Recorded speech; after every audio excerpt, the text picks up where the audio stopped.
आज घे ना. आणि आणि इकडं आण. राहून दे उभी राहून दे घे इकडं.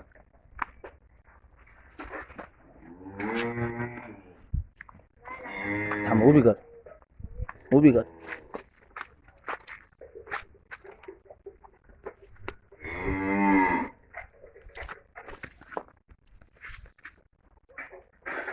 तोंड तोंड कर इकडं.